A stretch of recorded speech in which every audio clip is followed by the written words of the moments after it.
Semoga selalu dalam kondisi sehat walafiat ya. Amin, amin ya robbal alamin. Dan Dewi mengucapkan terima kasih nih untuk Bapak dan Ibu yang telah hadir di webinar Komunitas Mitra Mamikos pada malam hari ini. Dan Dewi juga salut sekali untuk Bapak dan Ibu, di mana ini hari Jumat, Bapak dan Ibu hadir di Google Meet, kita bersama-sama belajar gitu, bareng gitu. Dan pada malam hari ini, Dewi mau juga kita di sini bareng-bareng ya belajar, dan Dewi mau izin sharing sedikit ilmu gitu dengan topik gitu, strategi jitu kelola kos di situasi pandemi yang membaik. Oke, dan selanjutnya bersama saya tentunya Dewi Rahmi dari Business Development Mamikos. Dan ini dia. Ini adalah beberapa kutipan berita, dan tentunya ini berita baik yang Dewi kutip ya. Bisa Bapak dan Ibu lihat di layar Bapak dan Ibu diberitakan kalau PPKM level 1, WFO di Jabodetabek bisa 100%, Menteri Kesehatan terkait pelonggaran pemakaian masker, langkah awal transisi pandemi ke endemi, dan WFO sudah mulai 100%, dan juga tentang kuliah sudah mulai tatap muka, dan sekolah juga sudah mulai tatap muka, dan pandemi COVID-19 di Indonesia membaik gitu. Artinya apa dari kutipan berita yang Dewi ambil ini? Ini adalah berita yang kita tunggu ya, yang kita pikir 2 minggu akan keluar berita seperti ini, tapi ternyata butuh waktu 2 tahun lebih sehingga muncul berita ini. Dibandingkan tahun yang lalu, alhamdulillah ya, sudah sedikit lebih baik dibandingkan tahun-tahun yang kemarin. Dan artinya apa? Tadi kan Dewi sampaikan, oh orang WFO sudah mulai 100%, orang sudah mulai kuliah tatap muka berarti mereka yang WFO, mereka yang kuliah berarti mereka kembali lagi kan. Mereka butuh tempat tinggal untuk mereka pergi ke dekat dari kantornya, dekat dari tempat kuliahnya, yang berarti di industri kita penyewaan properti akan kembali trennya meningkat dong, yang mencari kos-kosan, mencari sewa properti. Dan itu adalah kabar baik untuk kita semuanya. Dan hal ini juga dibuktikan dari, ini adalah data yang didapatkan oleh tim Mamikos tentang tren positif permintaan kos. Dan ini datanya diambil bulan Mei dan bulan Juni. Kalau bulan Juni itu pencarian orang yang ini user di Mamikos ya. Bapak dan Ibu bisa lihat ini ada 13,29 juta user gitu. Dan mereka tuh ngetik sendiri di aplikasi Mamikos gitu. Kosan di daerah Jogja gitu, misalnya kosan di daerah Bantul gitu. Kalau misalnya kosan di daerah Setiabudi, Jakarta Selatan, mereka beneran nyari gitu. Dan di bulan Juni ini angkanya di 19,74 juta, dan kenaikannya itu sebesar 13,91%. Dan artinya apa? Ini besar sekali kan, ini 13,91% ini kenaikannya. Dan grafik ini dipengaruhi oleh yang tadi Dewi awal di slide yang awal, ini dipengaruhi oleh penurunan kasus COVID, adanya tahun ajaran baru, orang sudah mulai kuliah offline, dan karyawan kembali WFO. Dan angka ini 19,74 ini bukan hanya angka ya, maksudnya ini adalah orang gitu, orang yang lagi nyari kosan, dan di mana kita berharap ya 19,74 juta ini yang dulu mungkin 2 tahun lalu mereka menghilang, bahkan setengahnya bahkan juga nggak ada gitu ya, mereka sekarang akhirnya muncul lagi. Dan gimana sekarang caranya 19,74 juta orang ini yang lagi nyari kos, dia bisa masuk ke kosan Bapak dan Ibu gitu. Tentunya kita harus memiliki strateginya, tentunya kita harus punya persiapan gitu. Kan kalau keberuntungan itu kan berasal dari persiapan ketemu dengan momentum, dan sekarang momentumnya udah ada, berarti kita harus punya strategi dan persiapannya. Dan di sini kita akan membahas tentang strategi dan persiapannya. Oke. Dan ini adalah strategi untuk menarik 19,74 juta user yang nyari di Mamikos gitu ya, agar mereka tuh mau ngekos di kos Bapak dan Ibu gitu. Yang poinnya yang pertama yaitu tentukan harga kos yang tepat gitu. Maksudnya gimana Mbak Dewi gitu tentukan harga kos yang tepat ini? Jadi Bapak dan Ibu tentukan dulu nih target market Bapak dan Ibu siapa. Contohnya kalau kemarin-kemarin Bapak dan Ibu belum tahu nih target marketnya siapa, sekarang tentukan. Misalkan maksud Dewi ini target marketnya Bapak pengen kosan yang untuk harganya yang ekonomis, terus kemudian harga yang eksekutif dan atau yang VIP. Dan tentukan dulu target marketnya, karena kalau pas sudah nggak menentukan target marketnya, poin-poin selanjutnya nggak bisa kita lanjutin dulu gitu. Jadi Bapak tentukan dulu target marketnya, soalnya berkaitan dengan poin-poin selanjutnya. Contohnya misalkan nih kosannya, saya target market saya kosan yang harga eksekutif, harga yang untuk yang karyawan gitu, misalkan harganya 1,5 juta sampai 2,5 juta misalkan. Dan setelah Bapak tentukan nih, oh ya berarti saya target market saya adalah kelas yang seperti itu, level yang seperti itu. Itu Bapak pegang, dan Bapak juga coba Bapak dan Ibu tengok kiri kanan gitu kan, untuk yang penyewaan kosan di samping Bapak dan Ibu, kira-kira berapa sih untuk di area sekitarnya, harganya berapa gitu. Dan selain Bapak bisa tengok juga ke tetangga, di Mamikos juga Bapak dan Ibu bisa menggunakan sendiri fiturnya, ada di aplikasi Mamikos cek properti sekitar, itu Bapak dan Ibu bisa cek di sana berapa sih kisaran kosan di kosan saya gitu. Jadi Bapak nggak perlu nanya juga ke tetangga sekitarnya berapa sih harga kosannya gitu. Tapi kalau ditanya juga nggak apa-apa. Dan berarti ini udah kita Bapak dan Ibu udah tahu nih harga kosnya yang tepat berapa. Dan jangan lupa cek juga fasilitasnya, kira-kira ini tentu ada harga, ada fasilitas gitu. Apa sih kalau kita yang nyari kos, kita perspektif orang nyari kos, mereka tentunya hal yang pertama mereka lihat adalah harganya, yang kedua adalah fasilitasnya.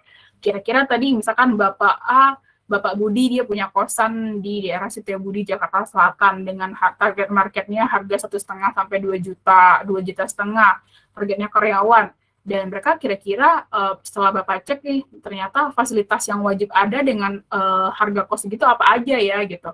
Oh, contohnya kalau harga segitu udah ada tempat tidurnya, udah ada mejanya, lemari, kamar mandi dalam, dan AC. Misalkan seperti itu, berarti fasilitas-fasilitas yang wajib itu Bapak penuhi gitu. Jangan sampai harganya itu harga yang untuk yang karyawan, tapi fasilitasnya malah fasilitas yang tidak mendukung untuk hal tersebut gitu. Misalkan harganya malah fasilitasnya untuk harga yang 800-an gitu. Tentu saja itu akan mengurangi, bahkan tidak ada yang minat untuk ngekos di tempat Bapak dan Ibu. Perhatikan fasilitasnya juga. Dan poin selanjutnya yang membuat 19,74 juta orang yang nyari kos tadi itu adalah keamanan. Tentu saja ya, kayaknya kita semua gitu, bahkan apalagi yang nyari kos di mana mereka notabene mereka jauh dari keluarga, mereka jauh dari sanak saudara, mereka butuh tempat yang aman. Setelah mereka keluar dari tempat mereka beraktivitas, mereka lelah, tentu mereka tempat yang aman. Mungkin untuk Bapak dan Ibu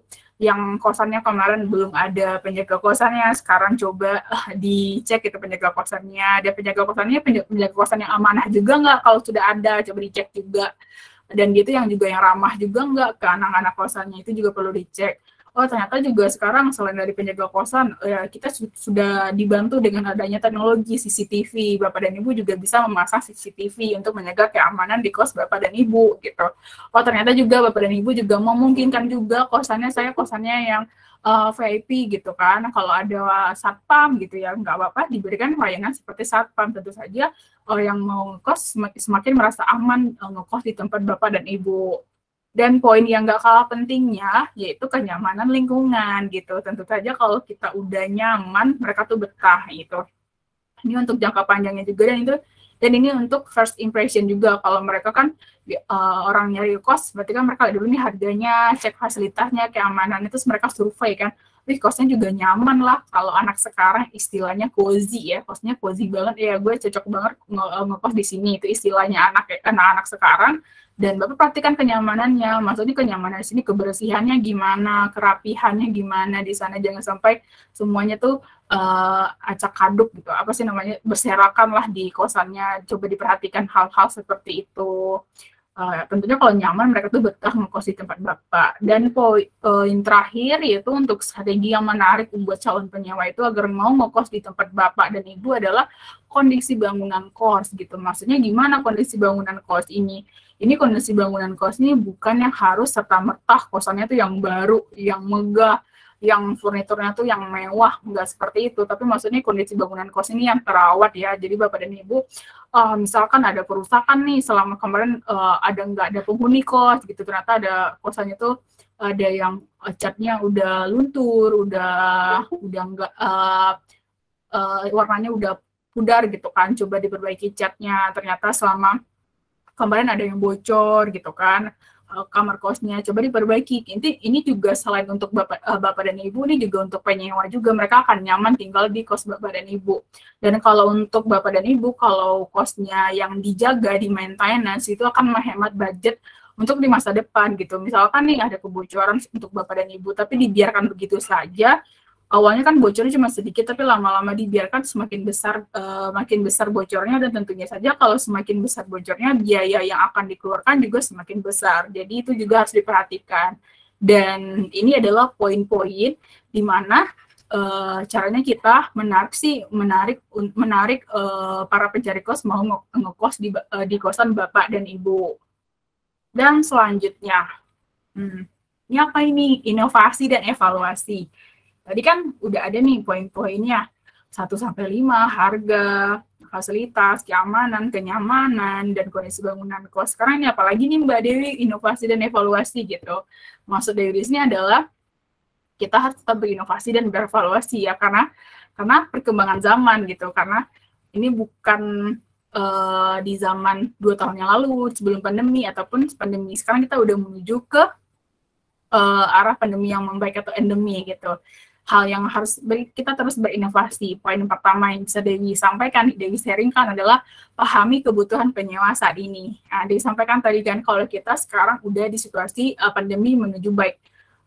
Penyewa saat ini beda dengan penyewa yang dulu mereka nyari pada saat sebelum pandemi. Oh, kalau dulu mereka mungkin nggak terlalu sadar, mereka nggak terlalu peduli dengan kebersihan kosan gitu, mereka nggak terlalu peduli hal seperti itu. Nah, tapi karena mereka sudah sadar dengan pentingnya kebersihan, dari bapak dan ibu juga perhatikan nih, mungkin bisa memberikan fasilitas tentang kebersihan. Oh, ternyata dari bapak dan ibu juga sadar juga, saya mau kosan saya yang bersih gitu. Mungkin bapak dan ibu emang ada aktivitas untuk yang fogging kosan gitu kan, bersih-bersih kosan, bisa dilampirkan untuk di iklan kosannya, disampaikan ke anak kosannya kalau kosan saya ini adalah kosan yang higienis gitu. Tentu saja orang yang mau ngekos semakin, wah kosan saya bersih ya, nyaman, berarti saya terjaga kebersihannya gitu. Itu kan menambah nilai tambah dari kos bapak dan ibu. Selanjutnya yaitu dalami cara promosi masa kini. Dan Dewi yakin sekali untuk Bapak dan Ibu yang hadir di webinar pada malam hari ini sudah memiliki kesadaran, oh iya kita harus mempromosikan gitu kan. Berarti Bapak dan Ibu sudah sadar mau ngiklan di Mamikos, dan itu betul sekali. Itu sudah sebuah keputusan yang bagus untuk Bapak mau beriklan gitu. Nggak tentu kemungkinan untuk platform yang lainnya, tapi jangan sampai ya udah Dewi dapat contoh kasus, misalkan ada owner, saya udah ngiklan kok di Mamikos, saya udah ngasih foto dan sebagainya, tapi dibiarkan begitu saja. Jadi maksud di sini adalah mendalami, jangan sampai saya udah ngiklan gitu, tapi nggak pelajari lebih dalam gimana caranya berpromosi agar kos bapak dan ibu ini optimal iklannya, jangan dibiarkan begitu saja gitu. Coba di dalam, kayak di Mamikos sendiri, kita kan selalu ada updatean untuk agar kosnya optimal. Nah, itu Bapak sama Ibu coba tuh tanya sama tim Mamikosnya, gimana ya agar kosannya optimal gitu. Jangan dibiarkan begitu saja nunggu kosannya tuh ada yang nyari, tapi berkomunikasi sama tim platformnya, misalkan tim Mamikos gitu, gimana sih caranya mempromosikan iklan saya ini agar optimal gitu. Bisa tanya juga sama tim Mamikos, itu salah satunya. Ataupun nggak terlepas dari Mamikos, bisa menggunakan platform lainnya, entah itu di platform Instagram dan sebagainya. Coba didalami, jangan dibiarkan begitu saja, dioptimalkan promosinya agar yang 19,74 juta tadi ini ketemu nih kosan bapak sama ibu gitu pada saat mereka nyari keyword gitu kan. Kalau sekarang nyarinya kosan dekat kantor ini gitu, karena nanti muncul lah gitu. Kalau bapak dan ibu mau optimalkan iklannya, maka iklan kosan bapak dan ibu akan muncul di tempat 19,74 yang nyari kosan itu akan muncul di atas gitu. Dan juga lengkapi fasilitas kos yang dimiliki, tentu saja ya. Misalkan nih, selama Bapak dan Ibu punya kosan kemarin-kemarin belum menggunakan WiFi gitu, dan sekarang coba Bapak dan Ibu menambah WiFi. Menurut Dewi sekarang ini WiFi sudah menjadi, atau internet ya, sudah menjadi kebutuhan pokok untuk kita sekarang ini. Dan itu untuk sekarang Bapak dan Ibu kalau di kosan menggunakan WiFi ini akan menjadi nilai tambah dan sangat menarik untuk orang mau ngekos di tempat Bapak dan Ibu gitu. Coba itu tidak terlepas dari fasilitas WiFi, mungkin ada fasilitas untuk yang kebersihan tadi. Kalau selama ini kan kita tidak ada ya kayak tempat pencucian tangan sebelum masuk. Mungkin Bapak dan Ibu bisa menambah fasilitas yang seperti itu untuk kebersihan gitu. Dan tentunya kita terus berinovasi di sini.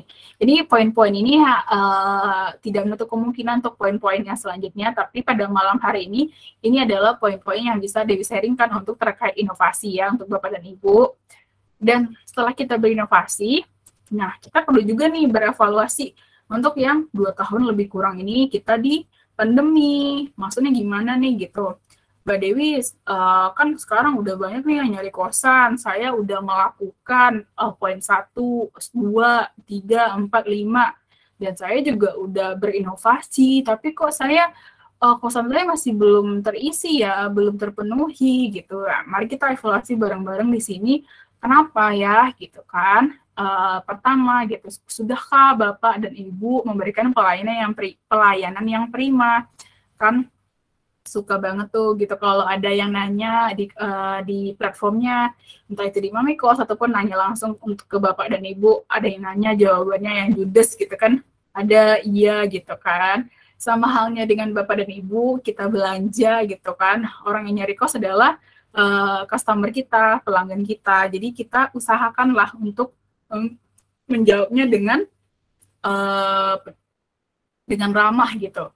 Pasti mereka merasa, wah kosannya udah bagus, udah harganya oke gitu, udah aman, nyaman gitu kan, up to date lagi kosannya gitu. Dan ternyata orang yang penjaga kosannya, ternyata yang punya kos ramah banget. Pasti mereka tuh kayak pasti yang nyari kosan mau ngekos di tempat Bapak dan Ibu gitu. Jadi kayak semakin betah gitu kalau Bapak dan Ibu memberikan pelayanan yang prima gitu. Coba dicek lagi apakah saya selama ini sudahkah memberikan jawaban yang nyaman untuk orang-orang yang nyari ngekos gitu. Biasanya kan kadang dari kitanya nggak sadar kalau kita tidak memberikan pelayanan yang prima.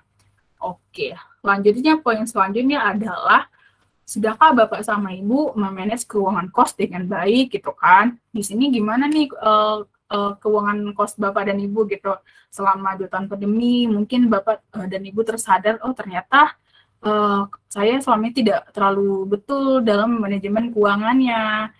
Misalkan, yang penting mah sama saya ya Mbak Dewi, ada yang ngekos, 20 kamar saya terisi terus, tapi uangnya nggak tahu kemana dialirkan, coba dicek lagi di situ gitu. Jangan sampai uangnya tuh nggak tahu kemana larinya.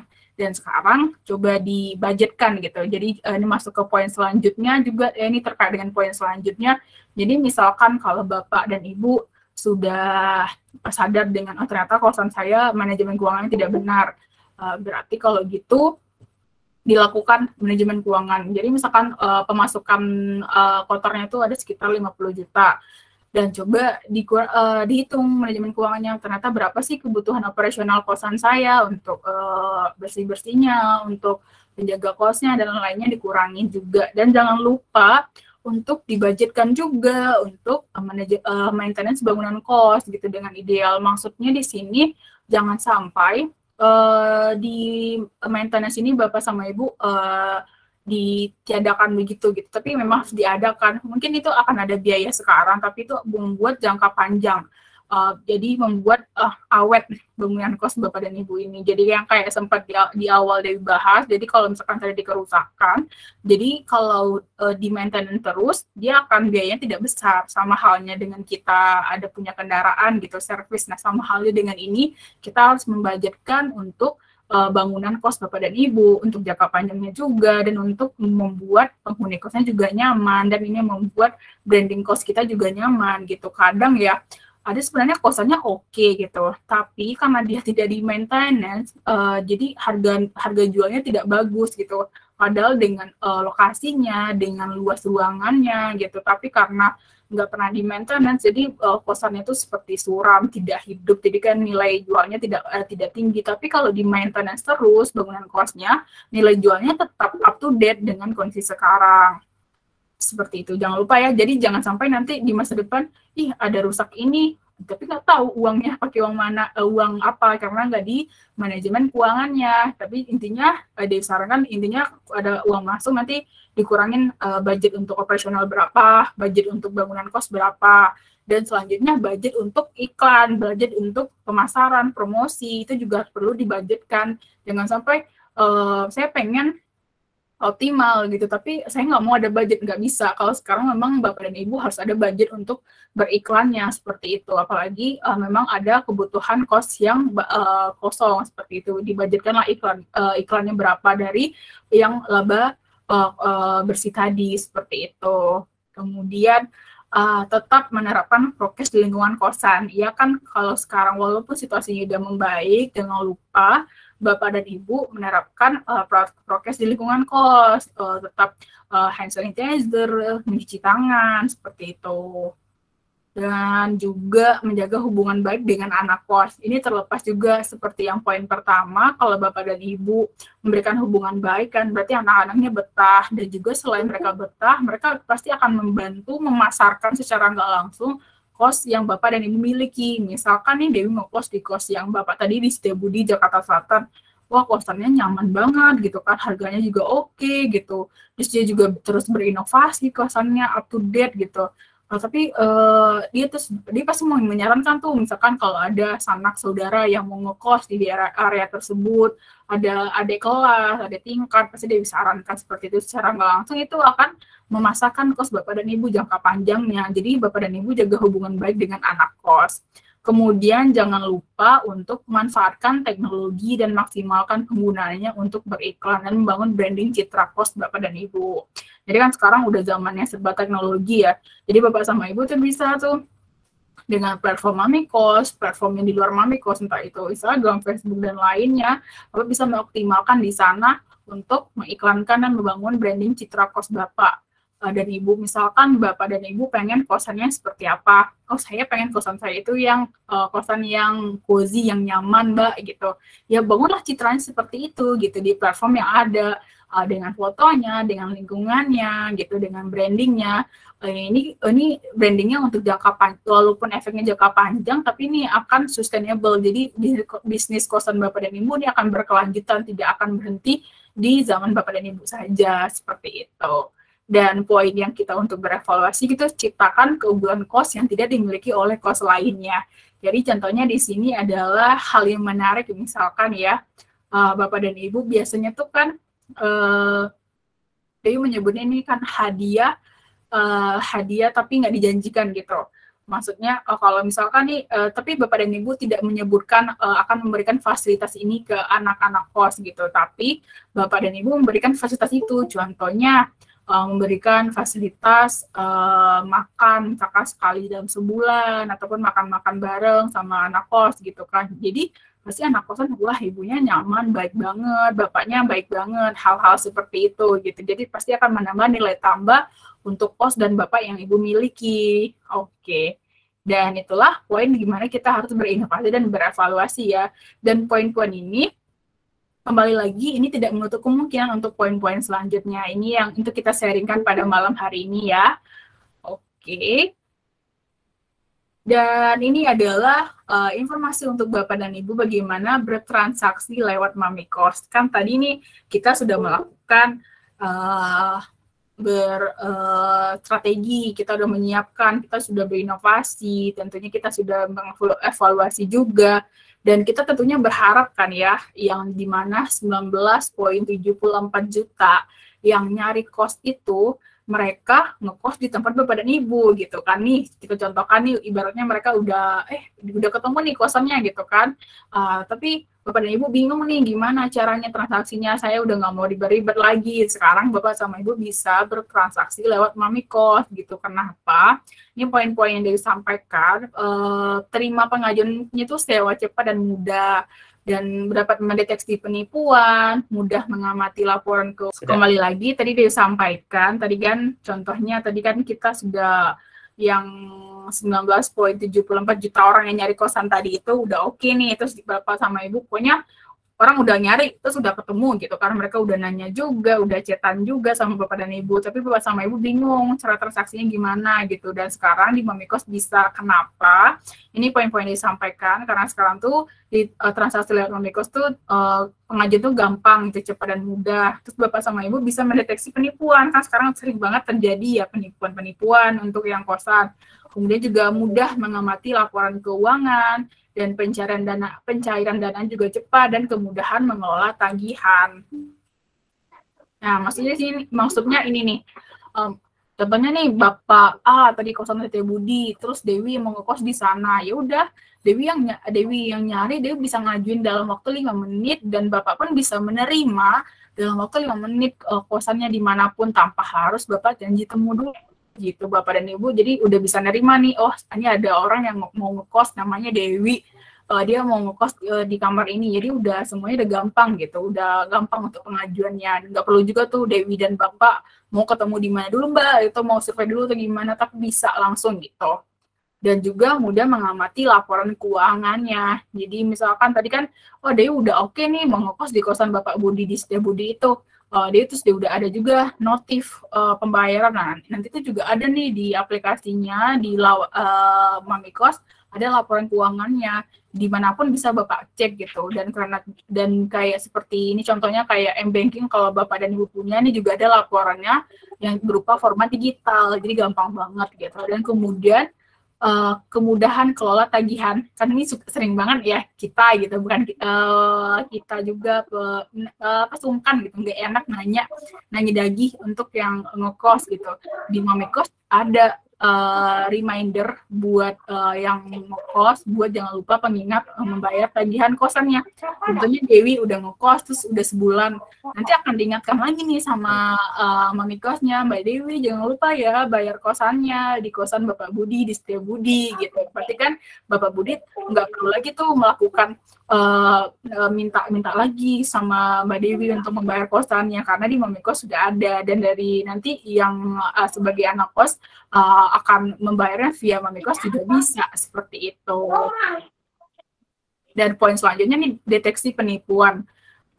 Udah sering banget ya terjadi gitu akhir-akhir ini, banyak laporan penipuan terhadap terhadap orang yang nyari kosan kepada pemilik kos gitu. Nah sekarang kalau Bapak dan Ibu bertransaksi dengan lewat Mamikos, itu dapat dideteksi penipunya, karena di sistem kita ini sudah mendeteksi kalau itu penyewanya yang abal-abal gitu. Jadi Bapak dan Ibu terhindar tuh dari kasus penipuan gitu, seperti transfer palsu, salah transfer, dan lain sebagainya.